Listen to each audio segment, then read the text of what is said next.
Handle చేయకు నువ్వు without permission private ప్రాపర్టీలో ఎలా వస్తారండి? నీ పర్మిషన్ ఎందుకు ఉండాలి? 3.5 సంవత్సరాలు అయింది వదిలేసి నువ్వు. నీ పర్మిషన్ ఎలా ఉంటుంది? ఎలా ఉంటుంది? మాట్లాడక నువ్వు మా సంసారం నాశనం చేసిందే నువ్వు. సంవత్సరాలు అయింది వదిలేస్తే ఇంట్లో ఒకరిని కూర్చోవాలి ఎప్పుడు తీసుకుంటాను. ఆపపోతే మీడియా ఉందని కొట్టలేను అనుకుంటున్నాను. ఆడదాన్ని కొట్టే సంస్కారం నేను మనుషులు కాదు. Can you please go out? నువ్వు చూసుకునే ఓవర్ హ్యాండ్లింగ్ జరుగుతుంది.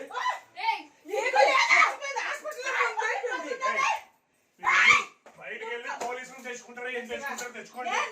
బయటకు వెళ్ళండి. Media, please go.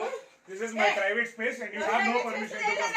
You have no permission to come. And this one telusu.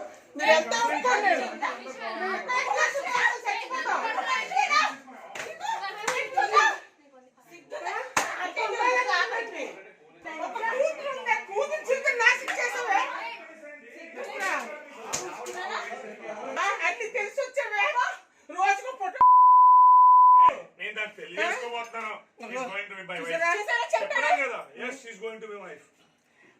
ఈ డైవర్స్ అవ్వకుండా పెళ్లి చేసుకుని ఉంటానండి. నీ కోర్టులో ఉండొచ్చేయండి.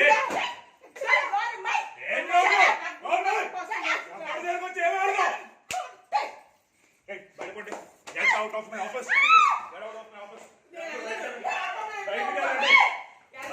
Bhai, police vachaka come along with the policeman. Understand? No man handling. All you are doing is crime. Understand?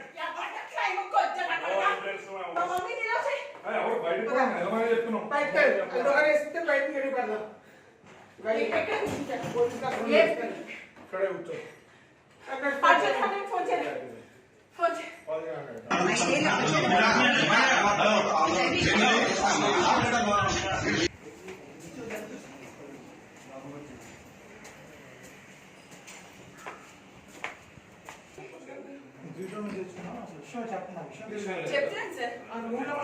ఆ room లో తను పెళ్లి చేసుకున్నాడంటే అందరికి పెళ్లి అయింది. నాకు పెళ్ళని చెప్పుకుంటున్నాడంట. నేను వైఫ్ సార్. నా పాప సార్. నేను అత్తగా అమ్మాయి అవుతాను.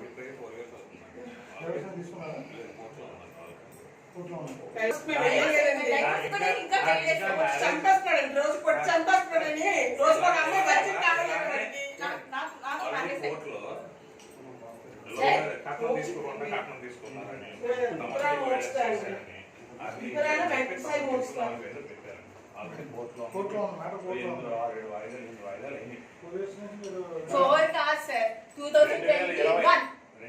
మార్చి అంటే ఇప్పుడు 4 ఏళ్ళు అయింది. అంటే సార్ మీరు చెప్పింది కాదు సార్. పెళ్లి అయిన దాన్ని ఉంచుకొని వీటి పెళ్లి చేసుకుని ఉండొచ్చా? అది చట్టం ఒప్పుకుంటే అదా? అది చట్టం ఒప్పుకుంటే పెళ్లి కాలేదు. అనవసరంగా తక్కువ ప్రమాణాడు చెప్పాను.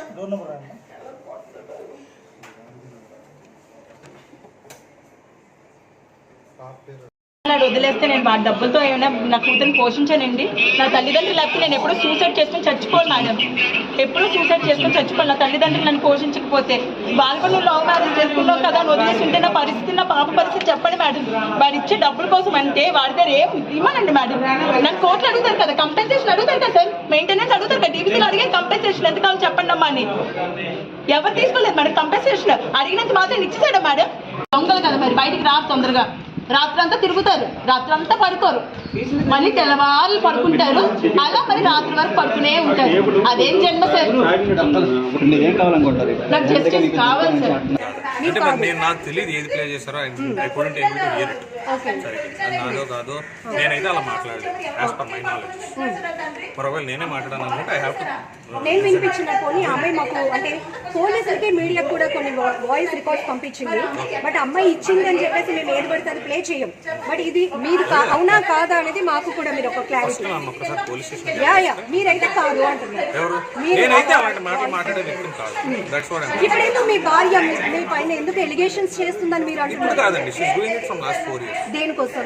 ఎలిగేషన్స్ కి రీజనే ఉంటుంది సార్, కక్ష సాధింపండి. ఇప్పుడు మీరు చెప్తున్నారు కదా తను డబ్బుల్ డిమాండ్ చేస్తుందని, మీరు ఇప్పుడు రీసెంట్ గా డొమెస్టిక్ ఏదో డిపార్ట్మెంట్ ఉంది women welfare department family government, they called us for counselling. ఆ కౌన్సిలింగ్ లో నన్ను అడగడం జరిగింది, మీకేనా కలుస్తారా? నేను కలుస్తాను. అదే క్వశ్చన్ ఆవిడ అడగడం జరిగింది. నాకు 3 కోట్లు ఇస్తే నేను ఆయన వదిలేస్తాను, ఆయన నచ్చిన సినిమాలు చేసుకోవాలి, లేకపోతే ఒక్క సినిమా కూడా చేయలేను, నేను మీడియాకి వెళ్తాను, అతను పరువు తీస్తాను అని డైరెక్ట్ గా పోలీస్ స్టేషన్ లో ఉమెన్ వెల్ఫేర్ డిపార్ట్మెంట్ లో ఆవిడ మాట్లాడినట్టు మీరు వెళ్ళి వాళ్ళని enquiry. This is already evidence ఏమైనా ఉన్నాయా? ఇప్పుడు ఆ అమ్మాయి చాలా ఎవిడెన్స్ చూపిస్తుంది. ఇప్పుడు తను ఉమెన్ వెల్ఫేర్ వాళ్ళతో కలిసి మిమ్మల్ని డబ్బులు డిమాండ్ చేసిన ఉమెన్ వెల్ఫేర్ వాళ్ళతో కలిసి కాదండి, వాళ్ళు కలపడానికి పిలిచారు. వాళ్ళ ముందు ఆ మాట ఎప్పుడైతే అన్నారో మిమ్మల్ని కలపలేమంటే మీరు కోర్టులో చూసుకుంటాం, వాళ్ళు పంపించేస్తారు. మీ దగ్గర అదేమైనా ఉన్నాయా ఎవిడెన్స్?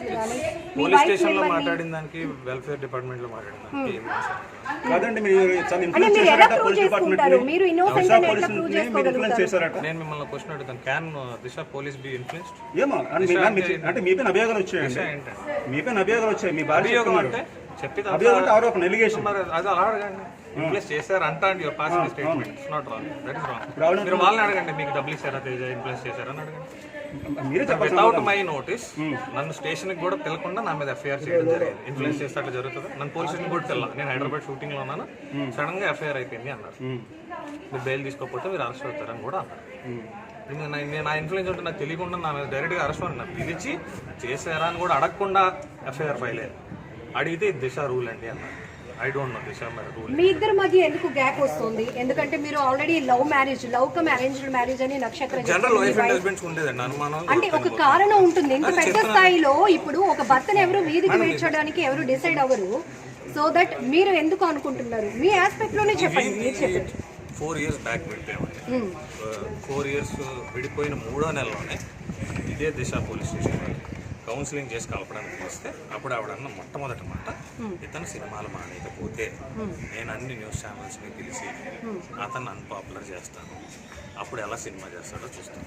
ఇది డైరెక్ట్గా దిశ స్టేషన్లో ఏసీపీ ముందు సీఎం ముందు ఆవిడ మాట్లాడారు. ఆ తర్వాత చెప్పాను, సార్ ఏంటి ఇలా అవుతుంది, నిజమేనా, ఊరుకొండమ్మా మీ ఆయన అలాగే మాట్లాడతాడని చెప్పారు ఆయన. పూర్ణగా ఎలా రియాక్ట్ అయ్యారు ఈ విషయంలో? అడగడం లేదు సార్, అడగలేదు. పూర్ణ వరకు ఆ విషయం ఏంటో లేదో నాకు తెలియదు. పూర్ణ నన్ను రమ్మని చెప్పిందని చెప్పి నాతో డైరెక్ట్ చెప్పారు. సినిమాకు సంబంధించిన అలా చేయొచ్చు కదా, వైఫ్ కానప్పుడు అలా చేయకూడదు కదా.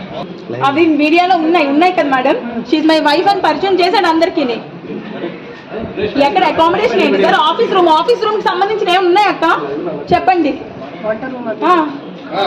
ఆఫీస్ సంబంధించి ఇప్పుడు ఒక మీడియా ఆఫీస్ అనుకోండి, 4 కెమెరాలు 4 మైకులు ఒక జర్నలిస్ట్ ఉంటారు. మరి అది ఏ ఆఫీస్ అని ఉన్నదండి? ఆఫీస్ అది చెప్పండి సార్. ఎలా చెప్పారు? అపార్ట్మెంట్ మొత్తానికి వైఫ్ అని ఎలా చెప్పారు? అదొక్కటి ప్రూవ్ చేయమనండి.